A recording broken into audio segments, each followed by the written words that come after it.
Welcome to Absolutely Fabulous. My name is Gillian Fennell, also known as Station Mum 101.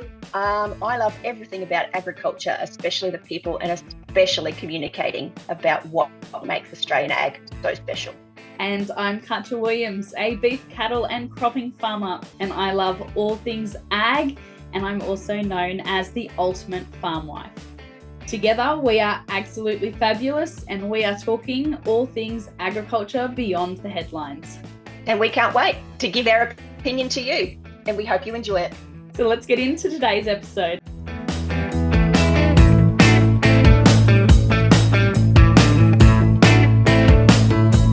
Welcome to episode 9 of Absolutely Fabulous. Today we're going to be talking about foreign-owned and family-owned farms or corporate farms in Australia, what that means for Australian future, and what meat is expensive and why meat is expensive at the grocery store, but why Australian beef market is still having low prices. But before we jump into those topics, let's start with a little bit of chit-chat. Gillian, what's happening on your farm? Sorry, what's happening on your station? Not a lot's happening here at the moment. I have spent nearly the past week cleaning my 9-year-old daughter's room, where I discovered she cut all the hair off all of her dolls. And like that polyester doll hair is so fine, and so it is everywhere. And on top of that, because, you know, we've reached to the next milestone, the end of a childhood era. She's moving into that sort of tween era, so I'm packing up all the Lego and stuff. So we've got about 14 years and 3 kids worth of Lego, and I thought, you know, that'd be a really good idea.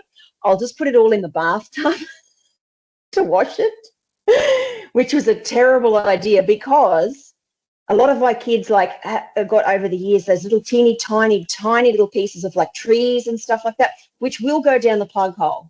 Right, and I'm not in a position to have a blocked up drain at this particular point in time. It would send me over the edge. So then, I have to sieve by hand, which defeats the purpose of then washing the Lego, because you're picking up all the cat hair and everything on the stove. Never again. I'll pass it off dirty next time. Their kids can just build their immune system. I don't care. But yeah, so.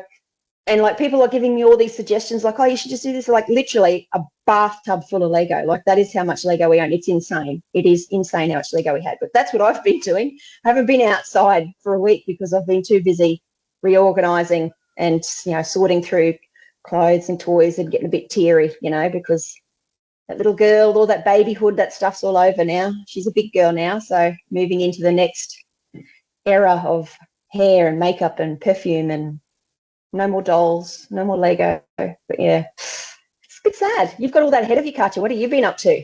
I was going to say good luck. Please report back. I will take some notes. Right. So this week I'm probably starting to get pretty vague on what's happening on farm. I've got approximately 6 weeks left, I guess, until baby number 4 joins us. And I think for the first time ever, I started to experience burnout. And I was thinking, this is really weird. Like, I'm feeling burnt out and I'm feeling a bit overwhelmed. And I went and got my blood tests back, and oh, lo and behold, I'm super duper low on iron. So I've had my iron infusion to try and top that up. So in the next 5 to 10 days, that should be boosting me back up. And I can just keep forging ahead with everything that I want to do. Well, fingers crossed that everything goes well. It's you know, you've been through it all the same amount of time. You've had 3 babies. I've had 3 babies. So, I'm not telling you anything you don't know, but you need to start resting now. Ned did sit me down at some point last week and was like, you need to just sit. And I was like, I don't know what that is. I don't know how to do that. I haven't done that in years. That's not how my brain operates. No. So that was interesting. But ultimate farm wife, I actually stepped out yesterday as the ultimate farm wife and as myself, and went to one of the Rural Women's Days events, which was hosted in Dubbo with the incredible Jackie Elliott. And I also had the pleasure of being able to sit next to her and her friend Emma for the duration of the event, which was so lovely to actually have the time to sit down and chit chat as much as you can at those events. And also, by the time this episode goes live, the episode on the Ultimate Farm Wife that will be live is with Jacinta Barry. She's a first-generation farmer out at Lightning Ridge, and we talk about purchasing the farm for the first time, the flight and fight mode of farm resilience and management during floods and droughts for the first few years of their business, and how they set up a luxury camping experience and farm tours to be able to provide additional income during those times, but also how they could tackle isolation and making friends in an area that didn't align with her off-farm income job as well. I tell you what, she entered an industry on hard mode, going out to Lightning Ridge. Like, oh wow, she's incredible. Like that's going to be an incredible story of resilience, that one. Absolutely. We did talk about when you've got a certain budget, it's like, some of our urban listeners might relate to this, is that when you go to buy a house, you need to buy and it's your first house on your budget, you need to buy the worst house in a medium area to be able to break into the market, to be able to still be able to live and pay for things and build it from there. So they've done incredible things with their farm over the years to get it up and running, and really hard start to their farming journey, but they have made it work, and it was such an incredible interview. No, I look forward to that one. That one's going to be very interesting. Conference. Oh, and guess what? Oh, yes. Sorry. No, you go about the conference. Well, okay. Guess what's happening? I think it's Wednesday. Territory. The show on Netflix that we're going to watch and talk about next week. Yeah, that'll be interesting. If anyone else has been following along with the dramas that are going on at Netflix at the moment, whether that is Yellowstone, the prequel, this is the American version of what they think Australia farming is, and that's through their Netflix series called The Territory, which is filmed here. It is based off Australians. For those who are not watching the video podcast, that was air quotes. So Gillian and I are going to watch and review that and let you know what we think about that series as it rolls out. I think it's going to be fascinating to see what people, because they're talking like big pastoral country, and it's going to be really interesting to me to see what other people think my industry and my life looks like. I think I'm either going to spend the whole time screaming, crying, laughing, or covering my eyes in embarrassment. So, if you're listening to this when it comes out, obviously the first episode, if you've got Netflix, you would have already seen it. But you've got to tune in next week to see what we think of it. And your conference. Let's talk about the conference. We might even put a tile up on our socials so that you guys can comment as it's going live and as you're watching it about what you think of it. And I'm really interested to know about Gillian's thoughts of her industry in that. I'll live tweet the whole episode. We'll do that. Like I used to do for Farmer Wants a Wife, we'll do that for Territory. And we should do that when the new series comes out for Farmer Wants a Wife as well. That's usually out around Valentine's Day, isn't it? I think so. That'll be interesting too. But conference-wise as well, I have started working on my workshop for the event. So the hardest part of that process so far was actually narrowing down what I wanted to talk about for 45 minutes, because I could literally have talked for 2 days myself. And I was like, no. Oh, you're telling me 1 minute? That's not fair. Well, I've only had myself 45 minutes. But the topic that I have landed on is knowing your timings on farm. I think that is going to be super helpful and super practical, and really also break down strategies to cope, strategies to be efficient and effective, and strategies that are going to help communication. It's all going to fit into one topic. So that's the one I've landed on. So I've actually been learning new skills with help of a friend as well, because we're going to give out a practical booklet, which will actually, where our guests can actually take the booklet home and start implementing those timing breakdowns and recording those important details that we sometimes take for granted on farm. Really practical work booklet that's going to go with that workshop as well. So new skills for me in creating a work booklet, but looking forward to that topic and being able to produce that as well. And then that led me down a rabbit hole, because we all know how my brain works at this point, is rabbit hole after rabbit hole, down to perhaps I might even start looking into a Patreon site for the Ultimate Farm Wife, so that these resources that I'm creating can be available to anyone, no matter where they're listening from. So that's the rabbit hole I'm currently down. Workbooks and Patreon with the conference and the Ultimate Farm Wife. And rest that you're going to have to do between now and then, when you've got this brand new baby and the 3 other kids that you have to take care of, and your actual job of being on farm. Oh yeah, that too. It'll all come. It'll fit. It'll work. But perfect. Gillian, did you have anything else to add to our chit chat, or are we going to jump into our foreign owned and family owned business discussion? I think we should start talking, because I know people love our chit chat, but we also have to choppity chop. I've got to get back in the schoolroom soon and actually teach my child. So excellent. You start us off, and I will find the document that I have saved in a safe place. So foreign owned and corporate ownership, I guess, of farming land in Australia it's trotted out every so often as a big issue, as a huge problem, and they're buying up all the family farms, and so those people, those of us who feel that corporates are a bad idea, and it's often accompanied by a side dish of racism. It's it started with the Chinese, the Japanese. It probably started before then, but when I was a kid, it was the Japanese. The Japanese were coming and buying up everything. And then it was the Chinese are buying up everything. And now it's the Canadian super funds are buying up everything. It's always we're being attacked by these overseas forces, and it sort of gets everyone's back up.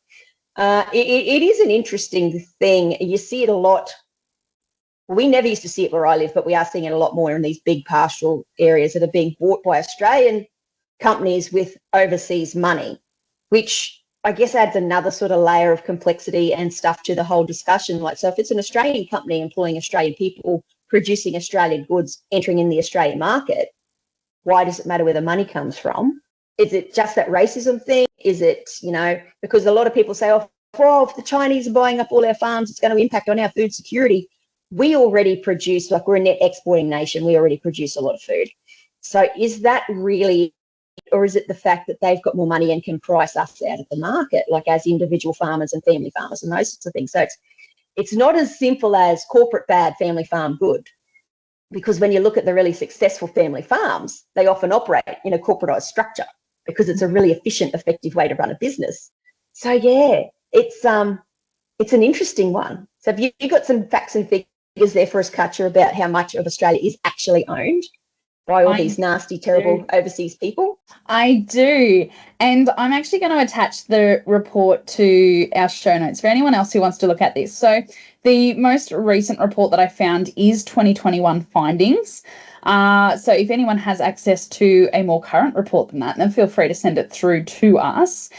So what I found really interesting when I was reading this report, though, is that, statistics are funny things, because they can say the exact same data in one way and you sort of get a little bit frantic, but then they can say the data, in a different way, still the same numbers, still the same research, and then you're like, oh, that's not that bad.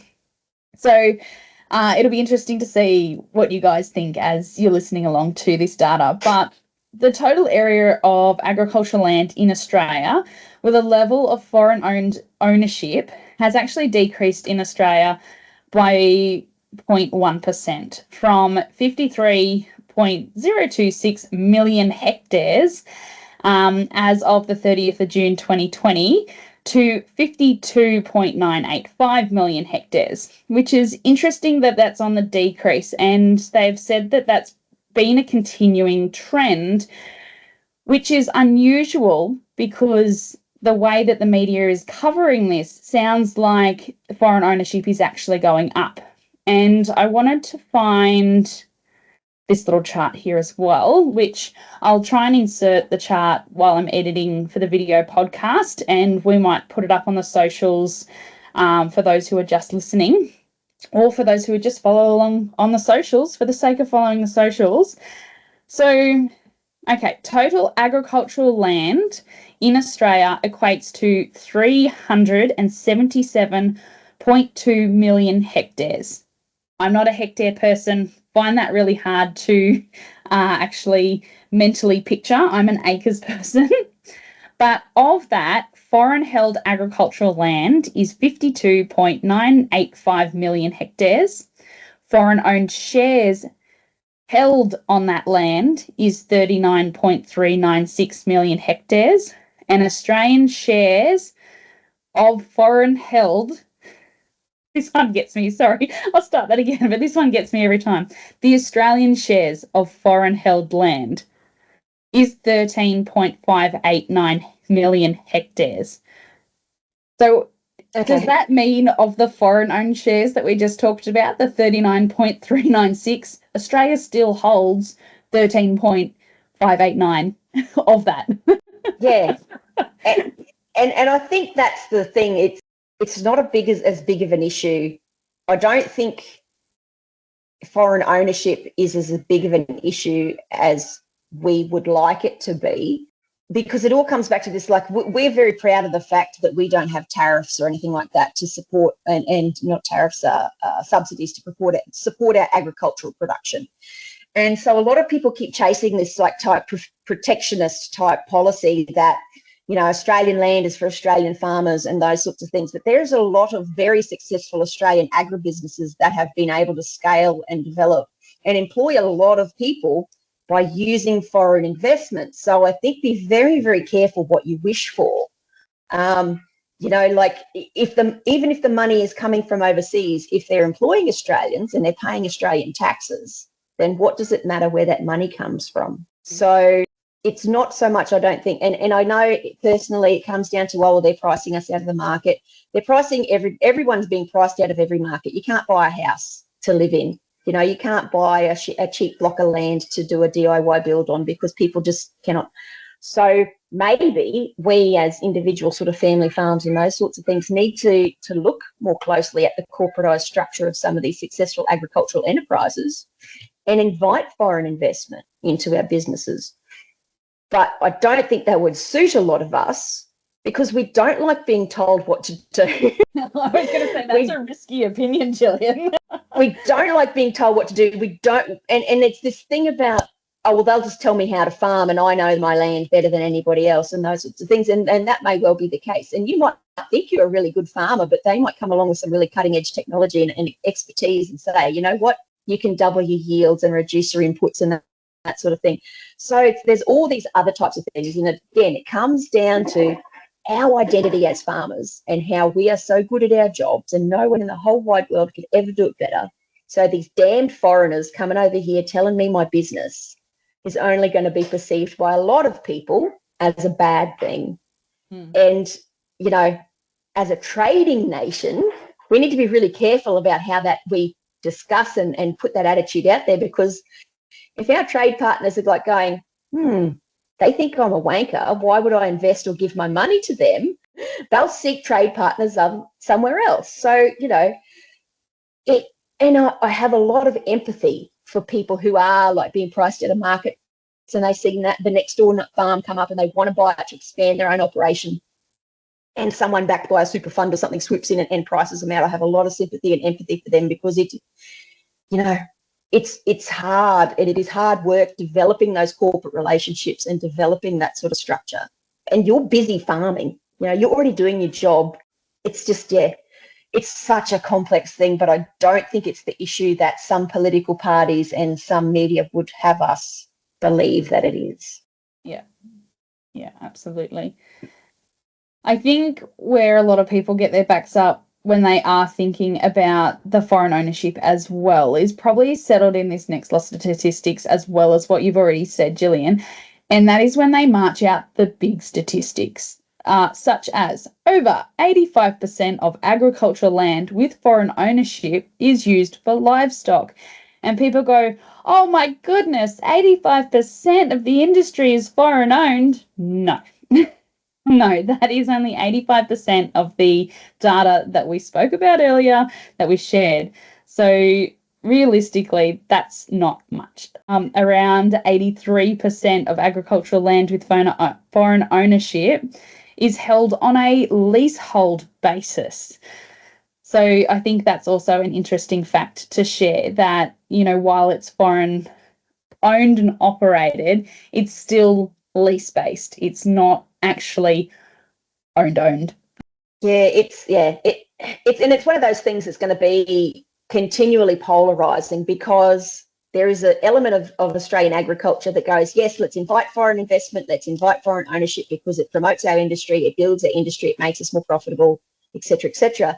And then there's another element of our industry that says, no, it's the family farms the way to go, and we should all just have our 10 acres of dirt and just kick around here and do whatever.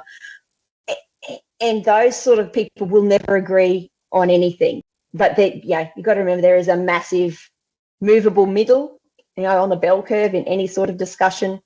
But I think the message, I guess, to people who are listening to this and like, oh, foreign ownership, next time you see it reported in the news or complained about by someone, just stop and think about what some of the underlying issues may be and why. And you think whatever you want, but don't just take what you're seeing and reading at face value. Consider what the underlying issues are. Consider the pros and cons of either or, and make your decision and make your opinion based on your values and what you think and feel should happen. Yeah, absolutely. Anytime we see something reported, particularly in the media, there is always an underlying agenda. So who's pushing that agenda? What's the real push behind it, and why those statistics are being phrased the way that they are? And it always seems to come up around an election cycle. Yes. Very, very odd.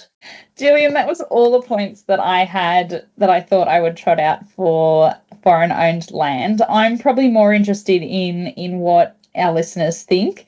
I'm a bit of a data person, so to me, I don't think that it is incredibly alarming. I'm the same as you. I'm very sympathetic for those who are being outcompeted when trying to buy the neighbour's place or their next block or their first farm or station from that foreign ownership body that's behind them. If that is something that is on the rise and is increasing, then I really hope that there is some sort of support structure within Australia that can help, us little guys, when you're going up in comparison to foreign-owned companies and superannuation companies, to be able to help us get through that. If anyone knows a company that's doing that, please shout out, and we'd love to know and share that as well to help everyone else out. It would be really interesting to know if there's any sort of foreign investment firms who come along and buy up existing farms, but keep the current ownership and management in place. Because again, to beat this old drum, a lot of it does come back to succession planning. Mm-hmm. And how do you distribute that asset, and so if you get your succession planning right, this big sort of hoo-ha about foreign investment and stuff shouldn't be that much of an issue. But if you do find yourself in the situation where you need to sell to generate cash or for whatever reason, I wonder if there are any corporate investors out there, or venture capitalists or whatever you want to call them, who look at the business and say, yep, I'll invest, because land itself is an investment, and say, yep, these people are doing a good job. I'll just sort of essentially underwrite them to keep doing what they're doing. That would be really interesting to know.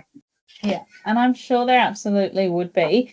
And while we're dabbling on that side of it, when we, bring in, an election year and and other things as well, is whether or not Labor will or will not bring in capital gains if they are re-elected. And I think that needs to be a topic on its own that we discuss at a later time as well. I think we need to do an episode about all the major parties and even the independents' positions on agricultural policies and those sorts of things, because I do know there's still some inner city independents that are determined to go after live cattle exports. And so we might have to do a bit of a deep dive on all the different candidates, the federal candidates, have a look at where their positions are on some key agricultural issues. That would be probably pretty interesting. We better start actually planning that one, I suppose. Yeah, that sounds like a big undertaking. I'd like to take a short break in today's episode to give a special shout out to our episode sponsor, Southern Cross Small Arms, and their incredible Taipan X. The Taipan X redefines excellence in the hunting world and extended rifle range, merging the swift action of a hunting rifle with the precision needed for vermin control. It's truly the pinnacle of the renowned Taipan series evolution. For our ultimate farm wife community and absolutely fabulous listeners, the Taipan X is a practical choice, offering versatility and reliability in a range of agricultural settings that we'll be using on our farms. For more details, check out our corresponding social media tiles or email me.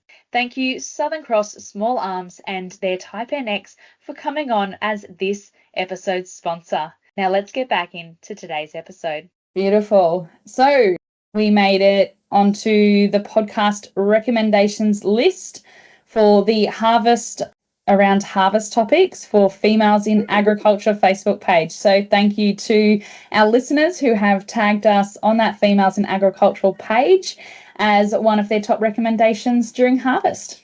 Thank you. That's awesome. I haven't even seen that one, and I'm on there all the time. That's incredible.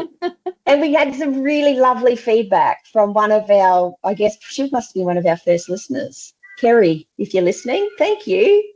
You love us and we love you. We think that's excellent. I read that and I just got a little bit emotional. Thank you. Thank you, Kerry, for letting us know what you think of the show, sending in your topic suggestions. We would love, if you are listening, to send us your address and we will be able to send something very special out to you and they will be on their way. Gillian, let's talk why meat in the supermarkets is so expensive, but the cattle market is still quite low. Do you want to take us away on this? I'm going to be more of a opinion-based on this rather than actual research or industry knowledge-based. This is an issue that comes up all the time, and I have a vague sort of, I guess, understanding of it. They've got done some deep dive and done some really interesting data and modelling and mapping on this, Ag Watchers. So episode 3, if you go to their website, Matt and Andrew have looked at this issue in depth and they have laid it all out really clearly and explained it quite well, far better than I ever could, because they don't have the same vested interest in it as I do, because I'm just like, I should be getting a fair price and the supermarkets and the meat works should stop ripping me off, etc., etc. But they've actually gone behind the scenes and looked at the data. So if you want a non-biased view, Matt and Andrew at episode 3 or Ag Watchers are the guys, because they've written all the reports and done all the graphs and all that sort of stuff. But it's an interesting phenomenon, and I think we are sort of shifting the needle a little bit in this conversation, because usually what happens is the price that the consumer is paying at the checkout, at the butcher, at wherever they might be purchasing their meat, is paying a lot of money. And so straight away the narrative used to be greedy farmers, they're ripping us off, it's all the exports. You know, if we just kept all those animals in Australia and didn't send any overseas, meat would be a lot cheaper, et cetera, et cetera, et cetera. We are slightly shifting the dial on that narrative, I think, because people are now having a greater understanding of the complexities of the supply chain from the paddock to the plate, or to the supermarket at least. And in between that is something we have no control over, because we're a commodity market. We are a price taker. Unless you enter sort of niche sort of specialist markets and sell, you know, the longer you control the supply chain yourself, the more profit you make, et cetera, the more say you have over everything.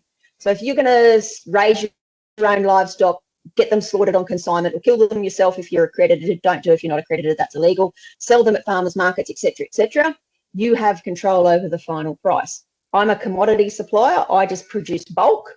Someone else does everything else, and I am at the whim of the markets on the day. And the reason it stays so high, or is a lot higher if it's not reflected at my point, at my farm gate and the supermarket, is everything that happens in between.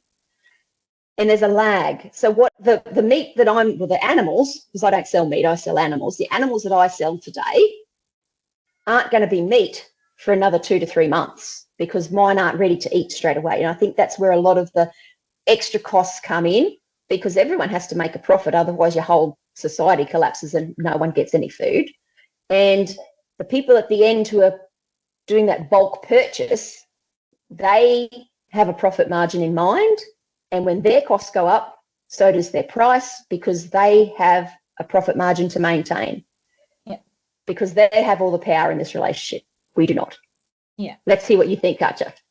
So when Gillian is talking about the stock not being ready for consumption as soon as it leaves our farms, because our commercial side of our operation is the same, it is because they are usually heading to a feedlot or an export base where they will then be put on feed rations to finish them off. Finish them off means getting them to the correct fat score or the correct weight for slaughter, and they do that under very strict guidelines, very strict rationing, and they are very good at what they do through that market. So yes, we both sell animals, we both sell livestock. When they leave our farm, they are still alive. And that's the delay as well that Gillian was referring to. When, from my point of view, in Australia, we still have a few big players in the meat market. And a lot of the time, not always, but a lot of the time they are in cahoots and they are collaborating on the cost of the market. So what they will do is they will say, we're going to set this as our price range, and they all agree. And so you cannot sell your livestock into any other market at any different price unless you are going down that custom do-it-yourself line at a better price. So because they're squeezing from one end, they will also sometimes deliberately stop buying as many livestock to create a shortage. Now, that is not a shortage at the farm gate. That is not a shortage on our farms.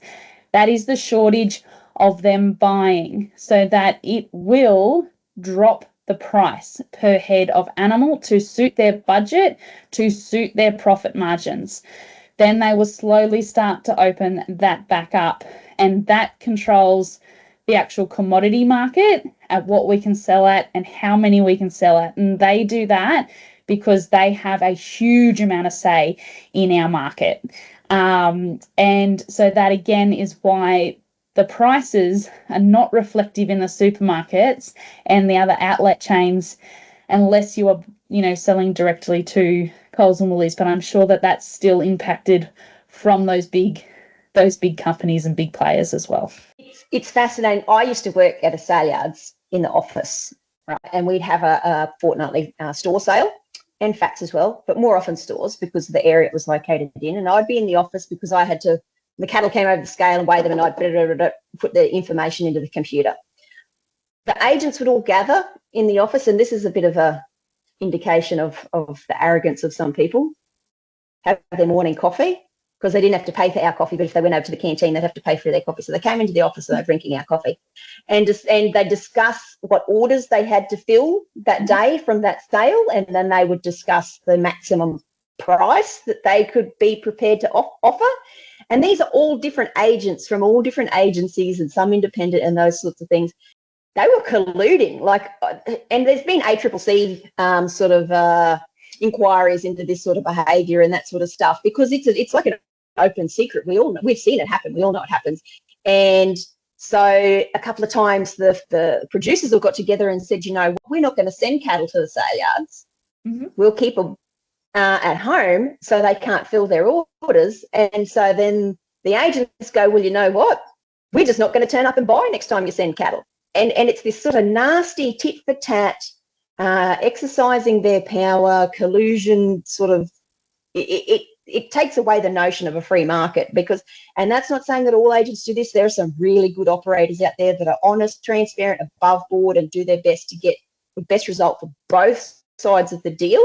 But, when pressure is being exerted from big meat works or big meat producers, like big meats, not the cattle producers, the meat producers who have contracts to fill into supermarkets and those sorts of things, when pressure is being exerted by them downwards onto agents, that shit rolls downhill, and it puts everyone in a really sort of bad position. And it comes to the fact that livestock are alive and they have to be sold at a certain time, because there's a lot of reasons why they need to leave that farm. You might be running out of water. you might be running out of feed. You might, need to, if you're a backgrounder, you might need to bring the next lot on. But that first lot, they have to go. And people take advantage of that. And there's a lot of talk around, and it frightens me a little bit because I don't really understand it, so I'm very hesitant about, but like futures trading on cattle. So you set your price. In 6 months' time, I will supply you, 500 head of cattle, mixed sex weaners, whatever you're turning off, between 240 and 350 kilos, and they'll be delivered on this day, and the price will be X. Yeah. And a lot of people think that that's going to like ease out the highs and lows and make everything a lot more trend. But it just makes me really anxious because I don't really understand it, and it's a bit like the carbon market. Like I can just see a lot of people not doing really well out of it, and some people doing really, really well out of it. So I'm not sure, but yeah, it's something that some people are talking about. With the delays in the cattle market as well, for those listeners who are not into livestock, between when the calf is born and when you are selling them on, it is usually, not always, 12 to 18 months if you are feeding them up for that feedlot or to sell them on. As we do, sometimes depending on the season, you might offload them earlier, and depending on those orders. So that is another delay that is in the system because they are animals and they have a set reproduction cycle. We have set timings, we have set feed, which is dependent on the season, and they are other delays in the market as well. So just a little bit more background for those who aren't in livestock who are listening today. It's interesting that, like, the way I produce livestock, people will say, oh, your job's so hard, and no, my job's really quite easy. They just go out and do what cattle do, and then periodically we gather them up. We're just like free range harvesting whatever just lives out there, essentially. Producers like Katja, like you have an X amount of grass, you have X amount of space, you have X amount of cattle, and like everything has to be planned. And it's more, for me, from my perspective, it's more like cropping, because like you have to harvest at this certain time and you have to get this yield. And you have to, so to do all that, you've got to plan X, Y, and Z in the background. And like, yeah, we do planning and stuff too. Like, so we grow hay and buy hay and bring it up here in time for mustering. But cows are just doing what cows do. If they've got food and water, we interfere with them very little. But you guys, like, so much planning and stuff in the background. And I think if there's one thing that I wish the Australian public could understand, is that there's all these different types of production systems, and they all have their pros and cons and complexities. So you can't just look at what one producer does and say, well, that's obviously the best way, why aren't you doing it, sort of thing. Because they could say to Katja, why don't you just do what Gillian does and just let your cows run around willy-nilly and continuous join and et cetera, but that's not going to suit where you live and suit your farming setup. And all the ways these different production systems have different input costs and different requirements, and the outputs are different. Like, eventually they'll all be meat, but they're different types of meat. Like, a lot of my cattle go to New South Wales and Queensland to be fed and backgrounded, and they'll end up in your supermarket or whatever. You have a shorter time frame because your cattle usually would come off in a better condition than mine do, and they don't travel so far. And it's so complex. And I want people to understand that it's not quite so simple as a greedy farmer just trying to make the most money, because that is true. We are here to make money, and as much money as possible. But we also just want everyone to have, like, we want it to be a fair and transparent situation along the whole supply chain. And if we are a free market, and if we are an open market where, best product gets the best price, then let's behave that way from the buyer's end as well. Absolutely agree. So guys, let us know what you think. Jump on our socials, send us a message. We love receiving messages from you, especially when you pop up in our direct messages. But again, those social ties are there. Gillian, what social platforms are we on again? We are on Twitter, Facebook, Instagram, and YouTube. Katja runs the YouTube, I run everything else. So if you're talking to us on Twitter, Instagram, or Facebook, you're talking to me. If you're talking to Katja, or if you're talking to YouTube, you're talking to Katja. But we share stuff. Like, I'm always sending messages and Snapchatting, that's a bit young for me, I'm an old person, screenshotting and direct messaging stuff to Katja. So yeah, we share everything that we receive, and it's So you will talk to both of us eventually. Please like and review where you are listening to us. It makes a big difference, and share with a friend. Reading the reviews, it's just my favourite thing.